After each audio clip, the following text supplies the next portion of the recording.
Welcome and good morning students. आज हम public add में सेकंड लेसन के आगे 3 क्वेश्चन करेंगे। हमारा आज का फर्स्ट क्वेश्चन है निषेधाधिकार का अर्थ समझाइए। जैसा कि नाम से स्पष्ट है, निषेधाधिकार होता है निषेध मना करने का अधिकार।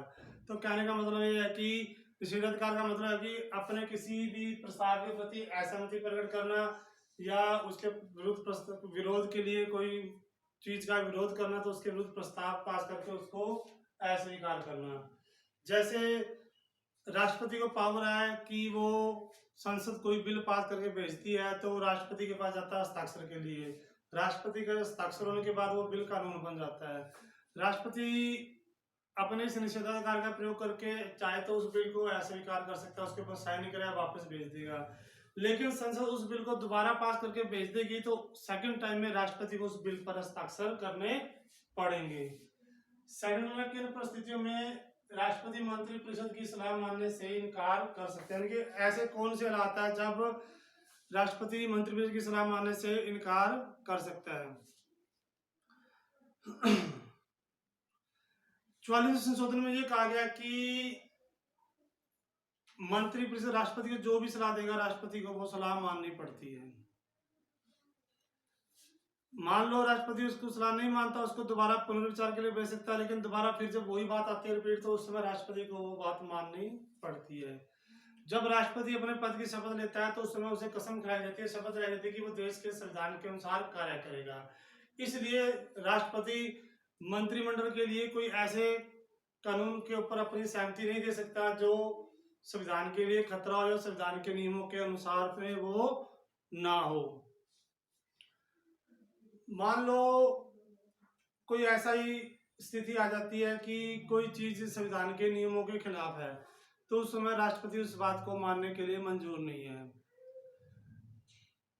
तो मंत्रिपरिषद को कोई ऐसी बात मानने के लिए बाध्य नहीं होना पड़ेगा जो संविधान के नियम के अनुसार ना हो। लोकसभा को भंग करना हो जैसे, या प्रधानमंत्री को हटाना हो कि प्रधानमंत्री और उसका मंत्रिमंडल अपना बहुमत सिद्ध नहीं कर पा रहा, तो उस समय राष्ट्रपति उनको हटा सकता है। उसको हटाने के लिए राष्ट्रपति अपने विवेक का, अपनी बुद्धि का प्रयोग कर सकता है, अपने दिमाग से इस निर्णय को लेता है। राष्ट्रपति की संकटकालीन शक्तियों का वर्णन करो। 3 तरह की संकटकालीन शक्ति होती है। जैसे मान लो कोई बाहरी आक्रमण हो जाए, सशस्त्र विद्रोह हो जाए या देश में युद्ध हो जाए, तो उस समय राष्ट्रपति लिखित आदेशों से वहां के शासन को या देश पूरे भारत के शासन को या देश के किसी एक भाग के शासन को अपने अंडर में ले सकता है।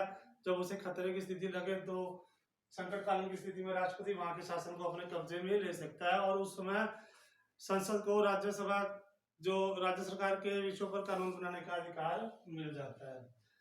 दूसरी बात यह है कि जब राष्ट्रपति को राज्यपाल द्वारा सूचना मिले या कोई और विश्वसनीय सूत्रों से यह सूचना मिले कि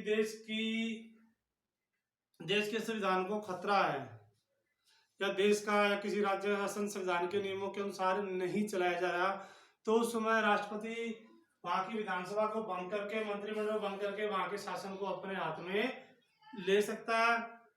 तीसरा है, यदि राष्ट्रपति को यह विश्वास हो जाए कि देश की आर्थिक स्थिति डावाडोल है, देश की आर्थिक स्थिति पर संकट है, यानी देश की साख खतरे में है, तो राष्ट्रपति अर्थकालीन संकटकालीन घोषणा, यानी कि अर्थव्यवस्था से संबंधित संकटकालीन घोषणा करके उस राज्य के शासन को अपने हाथ में ले सकता है। दूसरी बात, ऐसी अर्थव्यवस्था को जब संकट आता है तो ऐसी स्थिति में राष्ट्रपति को ये पावर है कि किसी भी व्यक्ति के वेतन और भत्तों में वो कमी कर सकता है, उस समय किसी को कोई ऑब्जेक्शन नहीं होगा।